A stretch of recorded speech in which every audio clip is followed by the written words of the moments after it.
All right, now these are your notes for sections 12.3 through 12.5 on probability. We're going to take this idea of basic probability, we're going to take it a step farther, okay? Now, let's recap a little bit. Probability is the odds of an event occurring, okay? How many times it will happen out of the how many total there are in the sample space. So when we write our fraction, remember we want our success, our outcome, to be our numerator over the sample space, which is all possible outcomes, and that's going to be our denominator. You can write probability, your answer, as a fraction, a decimal, or a percentage. Those are the common ways. You can also express it as a ratio, but remember that's different. Your answer will be different because the ratio is written success to failure, and all of these are based on success to sample space. Okay? Now, there are two types of problems we're going to look at. We're going to look at problems that are and then problems and this or that problems. Now, there's a couple differences between the two. And then problems, an example of that would be I have 10 marbles in a bag, I'm going to draw one, and then I'm going to draw another. So the key word, and it may or may not be in the problem, you're going to have to think about it, the key idea is that I'm going to do two things, at least two. Two or more draws or pulls or whatever we're talking about in our problem, okay? So there's two or more events here. What we do is we multiply the probabilities for each event together. Okay, so the key idea is that you're doing more than one thing. Okay, I'm drawing something and then I'm drawing another one, or I'm flipping a coin and then I'm going to flip it a second time, and we multiply our probabilities together. This or that is different. With this or that, it's one time. I'm doing this draw once, but I'm going to have two choices. Okay, I can get this, I can draw an ace, or I can draw a red card. I can get a 6, or I can get a 2. That's what we're talking about here. We do whatever we're talking about once. And when we have an or, we add our probabilities together. And you may have to subtract, and we'll get to that in a minute. But the main idea is that we're adding things together. So the difference. An and then problem, two or more events, two or more things, I multiply the probabilities together. This or that problem, I'm doing one test, one draw, and I'm adding the probabilities together because I have two options in that draw. Okay? Now, with an and then problem, which is what we're going to start with, okay, you can have with or without replacement. Now let's talk about what those mean. Without replacement means that you do not put back whatever you're taking out. So for example, I can, if I have a deck of cards, I can pull a card out, and then I don't put it back, and I draw another one. Because, and remember, if we're doing an and then problem, we have two or more events. So I pulled out one card, I didn't put it back, and then I pulled out another one. That's without replacement. And what happens here is that these are dependent events. The reason they're dependent is that your sample space changes. Right? I had 52 cards when I drew the first one. Second time, I don't have 52 anymore because I kept that card out. Now I only have 51. And we'll do an example of that in a minute. But without replacement, you need to realize that your sample space is changing each time you do something. With replacement, just means that you're going to put whatever you're doing back in the deck. Okay? I took a card out, I put it back, and then I drew another one. This is independent. And the reason it's independent is because your sample space does not change. And it's not going to change because you put whatever you took out back in the group. I had a group of 10 kids. I picked one out to be a volunteer, and then I put that kid back in the group. I picked another person out to be a volunteer. All right? I had 10 kids both times I picked out the group, or picked my volunteer. Okay? So that's with replacement. I put it back. We're going to do two examples. Now, these are both and then examples. I'll tell you that starting so that we know we're going to multiply. We're going to identify where the then part and what tells us in the problem that we're going to multiply, that it's an and then problem, and then we're going to work it out. So our problem says Jimmy has 16 coins in his pocket. That 16 is probably going to be important. 9 of them are dimes and 7 of them are pennies. What's the probability of Jimmy pulling a dime and then, there's the key word, then a penny from his pocket if he puts a coin back after each draw? Now, the key word there is then. That tells us it's an and then problem. He's putting the coin back. That tells us that this is with replacement, so it's going to be independent. My sample space should be the same both times, or with both fractions that I'm going to multiply together. Okay? So let's start. First event, he wants a dime. Alright? There are 16 total coins. That's our sample space. And 9 of them are dimes. He's putting the coin back after he draws it, so there are 16 for the second draw. But this time he wants a penny, and there are only 7 for the penny. So here's my first, here's the second draw, and we multiply those together. 9 times 7 is 63. 16 times 16 is 256. So there's our fraction. That's the probability. 63 draws out of the 256, I would get that choice. I would get a dime and then a penny, if I put the penny back, or put the first coin back. Now we're going to make this into a decimal, which ends up being 0.246. We're going to make it into a percent now. Percent, we're only going to use 2 decimal places. We're going to round to the nearest whole percent, which means we need to look at that third decimal. So it would be 24.6%, which is going to round up to 25%. So about a quarter of the time, that's the probability. Here's a 25% chance that he'll draw a dime, put it back, and then draw a penny. Okay? Second problem, second example. Says Tina has the same amount of coins. What's the probability of her drawing a dime and then a penny if she doesn't replace the coin each time? Okay, so she's not replacing it. That means this is without replacement. So our sample space is going to change with that second fraction. Let's start with the dime. There are 9 dimes out of 16. The second one for her penny. They kept the first coin out, so now there's only 15 in our sample space. There's 7 pennies though, okay? The numerator didn't change. It can change if we're drawing the same thing. If I wanted 2 dimes in a row without replacement, then my numerator and my denominator change because I kept a dime out. Here, I have a penny the second time, and I didn't take a penny out the first time. I just took a coin out of the sample space. Okay, so the numerator won't change here necessarily. It can. I can take away from it just like I can take the sample space, but not in this problem. And we multiply these together. 7 times 9 is 63. And then 15 times 16 is 240. Okay, we make that into a simplified fraction. We end up getting 21 over 80 because that's going to simplify. And then we make it into a decimal, 263, which ends up being 26%. Okay? So there's a better chance of getting this result if we don't replace the coin.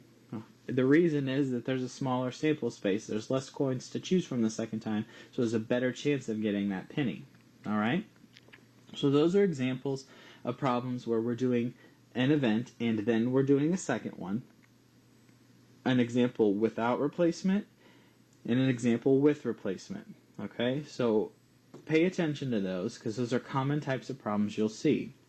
Let's go on to the second type, the this or that. Now, remember, with this or that, it's one time.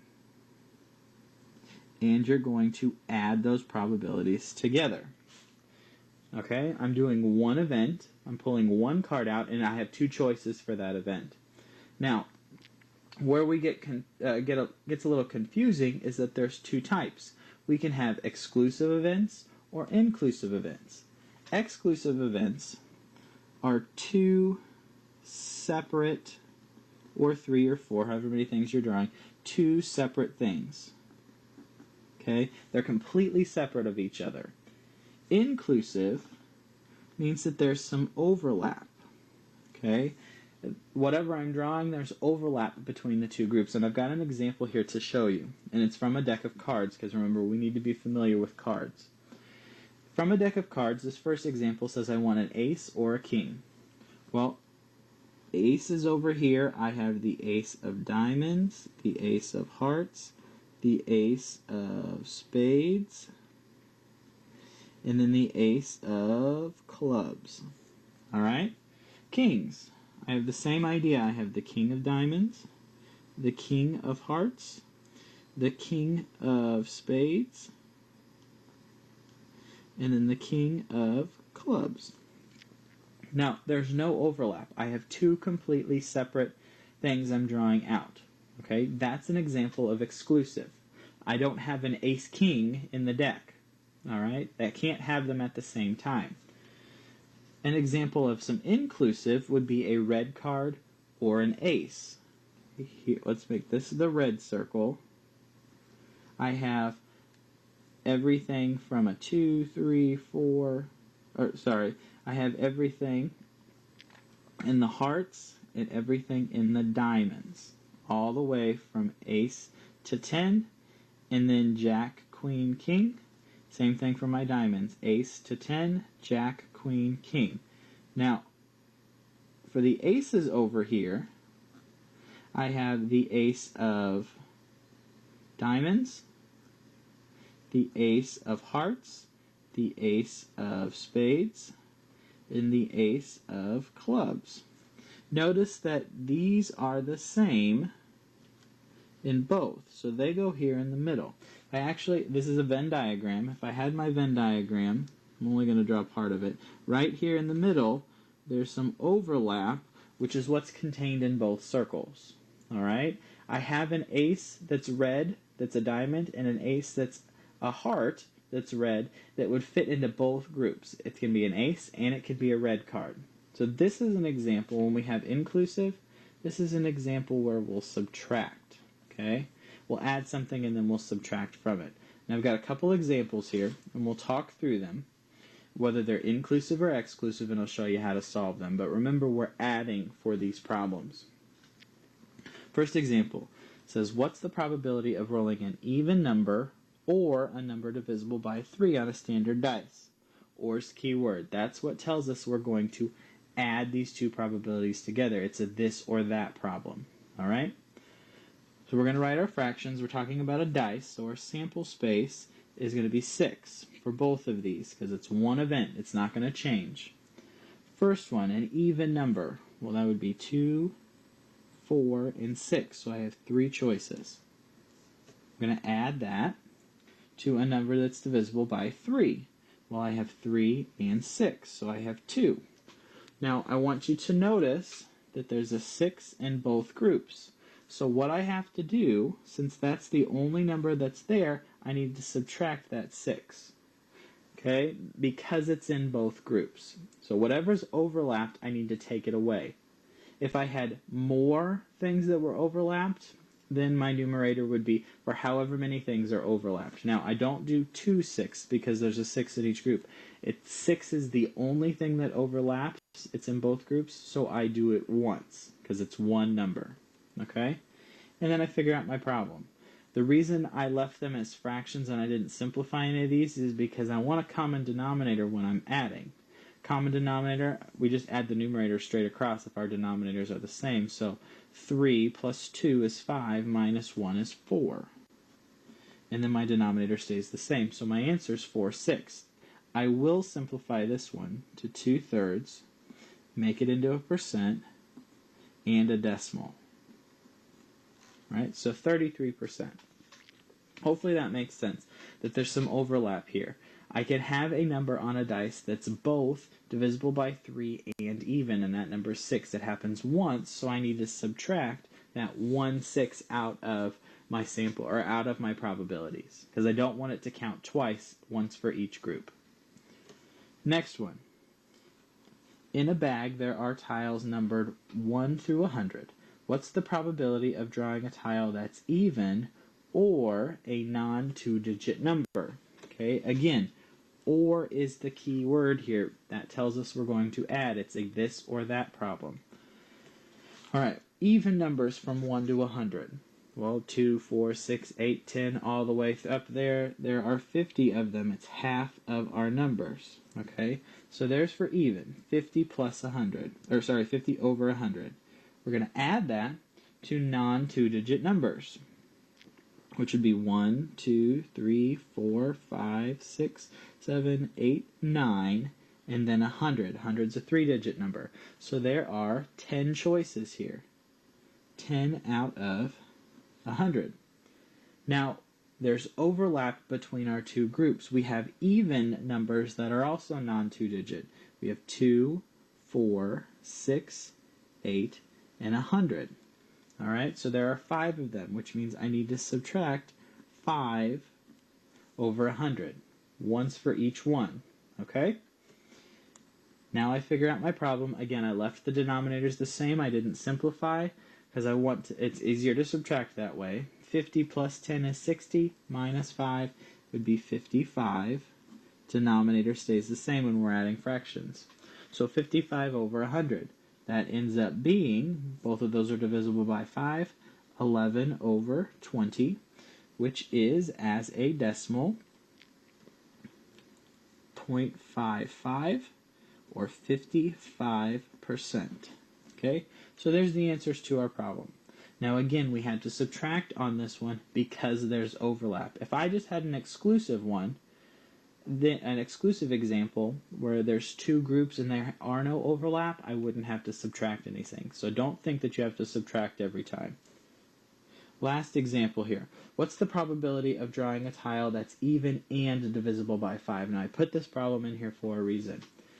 The reason I put it in here, it does have and in it, but this is not a problem, an and then problem. It doesn't say of drawing an even number and then a number that's divisible by 5. It doesn't say that. I'm doing one drawing, okay, and I want something that meets both of these requirements, an even number that's divisible by 5.